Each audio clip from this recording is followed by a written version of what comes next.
বুঝলেন? আমরা কিন্তু উল্টা দিকে যাচ্ছি, আমরা উল্টা দিকে যাচ্ছি। ওই জায়গা আগে পরিবর্তন করতে হবে, তাহলে দেশের সব পরিবর্তন হয়ে যাবে। এটা কিন্তু কোন নবী রাসূল এটা বোঝেননি। মুসা আলাইহিস সালাম যখন ফেরাউন সদল বলে নদীতে ডুবে মারা গেল, তখন তো মুসা পথ পরিষ্কার ছিল, তাই না? ফেরাউনের মসনদ তুলে দখল করতে পারতেন, কিন্তু মুসা আলাইহিস সালাম তো ওদিকে গেলেন? মুসা আলাইহিস সালাম তো ওদিকে গেলেন না। তিনি কিন্তু মিশরে ফিরে যান, কেনানে চলে গেছেন। সেখানে গিয়ে কিন্তু তিনি দাওয়াতের কাজ করেছেন, তাই না? রাসূলুল্লাহ সাল্লাল্লাহু আলাইহি ওয়াসাল্লামকে প্রস্তাব দিল মুহাম্মদ, দেওয়া হলো, মুহাম্মদ তুমি যদি চাও তাহলে আমরা তোমাকে এই দেশের নেতা বানাবো, তুমি যদি চাও তোমাকে সবচেয়ে বেশি ধনী বানাবো, যদি তুমি চাও যে মক্কার সবচেয়ে সুন্দরী নারী বিবাহ করবে সেটাও আমরা করব, শুধু শর্ত একটা, তুমি দাওয়াত থেকে দূরে থাকবে। রাসূলকে সেটা গ্রহণ করলেন? রাসূল সেটা গ্রহণ করেননি। তিনি বলছেন তোমরা যদি আমাকে এক হাতে সূর্য এনে দাও আর এক হাতে চাঁদ এনে দাও, তারপরে জেনে রাখো আমি আমার এই দাওয়াত থেকে কখনো বিচ্যুত হব না। তাহলে আমার রাসূল বুঝলেন একটা, নবী রাসূলগণ বুঝলেন একটা, আর আমরা বলছি উল্টাটা। আজকে দেশে আমি আপনাদের ছোট্ট একটা জিনিস বলি, আমাদের দেশে পাবলিক প্লেসে, জনবহুল স্থানে ধূমপান করাটা নিষেধ, তাই না? জানি তো সবাই। করলে শাস্তি কি? 100 টাকা জরিমানা, তাই না? 100 টাকা জরিমানা। বলেন তো বাংলাদেশে কোনোদিনই 100 টাকা আদায় হয়েছে? কোনোদিন আদায় হয়নি।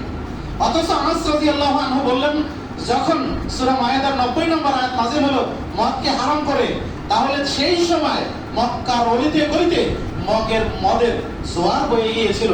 যে মদ পান করেছিল সে বমি করে ফেলে দিল, যে মদের গ্লাস উঁচু করেছিল সে গ্লাস ফেলে দিল, যার বাড়িতে মদের মটকা ছিল মটকা ভেঙে ফেলে দিল। এই হলো ইসলামের আদর্শ, এটা হলো ইসলামের শক্তি। ব্যক্তি যতক্ষণ পরিবর্তন না হবে, আদর্শ যতক্ষণ পরিবর্তন না হবে, ততক্ষণ পর্যন্ত ক্ষমতা দিয়ে কোনোদিন পরিবর্তন করা যায়। যদি আরো বলি, এই ভারত উপমহাদেশ ইংরেজরা শাসন করেছে কত বছর? 190 বছর, প্রায় 200 বছর। তার আগে মুসলমান শাসন করেছে এই দেশ 690 বছর, প্রায় 700 বছর। তাহলে ভারত উপমহাদেশে উচিত ছিল যে এখানে মুসলিম সংখ্যাগরিষ্ঠ হওয়া উচিত ছিল, তাই না? কিন্তু আপনি আমি যদি একটু পরিসংখ্যান নিই, ভারতের 130 কোটি মানুষের মধ্যে মাত্র খুব যদি পাওয়া যায় 30 কোটি হবে মুসলিম। পাকিস্তানে যদি যায় তাহলে পাকিস্তানের ওখানে আপনার 10 কোটি মানুষের মধ্যে আপনি দেখবেন যে সেখানে মুসলিম সংখ্যাগরিষ্ঠ হলেও একেবারে খুব যদি বেশি হয় তাহলে 6 কোটি মানুষ। তাহলে 30 আর 6 36। আমাদের বাংলাদেশে 18 কোটি মানুষের মধ্যে আপনি যদি 90% ধরেন, তাহলে খুব বেশি হলে এখানে 14 কোটি মানুষ হবে মুসলিম। তাহলে কত হলো? 36 আর 14 কত হয়? 50। শুধু ভারতেই 100 কোটি হিন্দু। তাহলে কি হলো? মুসলমানরা শাসন করে এখানে মুসলমানরা বেশি হওয়া উচিত ছিল? হয়নি। আসেন খ্রিস্টানদের দিকে, খ্রিস্টানরা 190 বছর শাসন করলো এবং তারা মানুষকে ধর্মান্তরিত করার চেষ্টাও করেছে। কিন্তু বাংলাদেশ, ভারত, পাকিস্তান সব মিলিয়ে আপনি এখানে খুব বেশি 10 কোটি খ্রিস্টান পাবেন না। পাওয়া যাবে? পাওয়া যাবে না। তাহলে বোঝা যায় ক্ষমতা দিয়ে কোনো আদর্শ চাপিয়ে দিলে ওটা মানুষ গ্রহণ করে না, বরং আদর্শ গ্রহণ করে মানুষ নিজে থেকে। ও যখন বুঝবে এটা ভালো, তখন সেটা গ্রহণ করবে, আর সেইটার জন্য সে জীবন বিলিয়ে দেবে। মুসা আলাইহিস সালাম যখন জাদুকরদের বিরুদ্ধে এসে যখন এই যে মোকাবেলা করলো, জাদুকররা জাদু প্রদর্শন করলো, আর মুসা আলাইহিস সালাম লাঠি ফেলে দিলেন, জাদুকরদের সবকিছু খেয়ে ফেললো।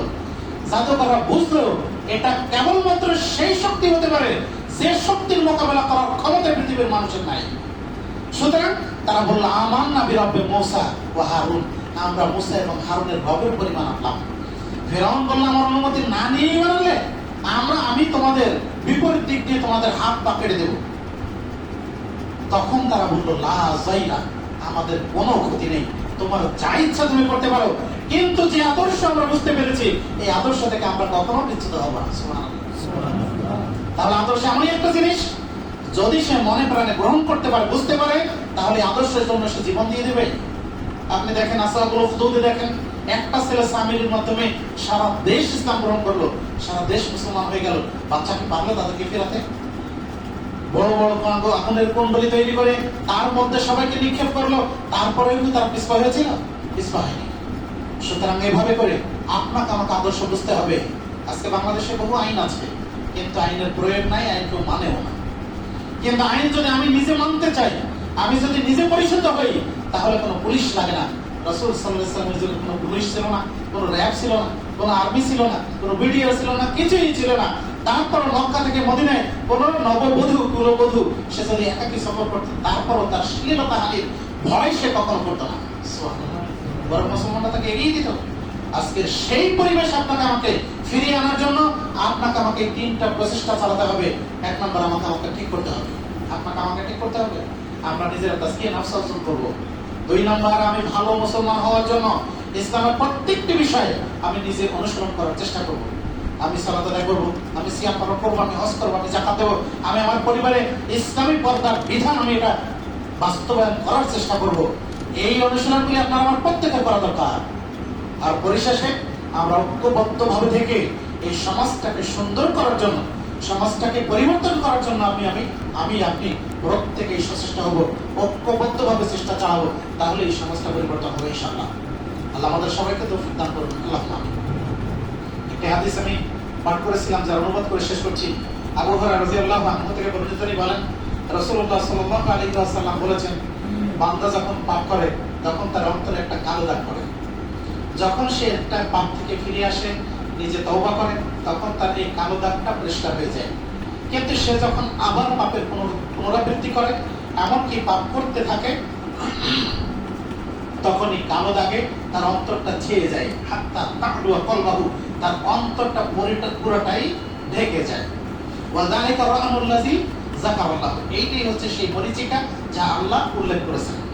কাল্লা বাল রানা আলা কুলুবিহিম মা কানু ইয়াকসিবুন, কোশ্চিন কালেও নাই এ তাদের অন্তরে মরিচিকা রয়েছে, মরিচিকা পড়েছে তাদের আমলের কারণে, তারা যে অর্জন করেছে সেই কারণে। সুনানে তিরমিজি 3334 নম্বর হাদিস। সুতরাং অন্তরকে পরিশুদ্ধ করার জন্য, উপরের শরীর পরিচ্ছন্ন করার জন্য আমাদের সাবান আছে, শ্যাম্পু আছে, ডিটারজেন্ট পাউডার আছে, কিন্তু অন্তর পরিষ্কার করার জন্য এগুলি কি কাজে লাগে? কাজে লাগে না। এই অন্তর পরিষ্কার করার জন্য আপনার আমার বেশি বেশি দরকার কোরআন এবং হাদিস এগুলো অধ্যয়ন করা, বেশি বেশি আমাদের দরকার মানুষকে এই পথে দাওয়াত দেওয়া। তাহলে আমি নিজে আমল না করে কি দাওয়াত দিতে পারবো? দাওয়াত দিতে পারবো না। সুতরাং আমি ঠিক হবো, এই জন্য আমরা বেশি বেশি করে চেষ্টা করবো, যা জানবো সেটা মানবো এবং মানুষকে মানার জন্য সেগুলি মানুষের কাছে পৌঁছে দেবো। আল্লাহ আমাদেরকে তৌফিক দান করুন, আল্লাহুম্মা আমিন। আকুলু কওলি হাযা আস্তাগফিরুল্লাহ লি ওয়া লাকুম ওয়া লিসাইরিল মুসলিমিন। বারাকাল্লাহু লানা ওয়া লাকুম ফিল কুরআনিল আযীম ওয়া নাফা'না বিল আয়াতি ওয়া যিকরিল হাকীম। ইন্নাহু তাআলা জাওয়াদুন কারীমুন মালিকুন বাররুন রাউফুর রাহিম।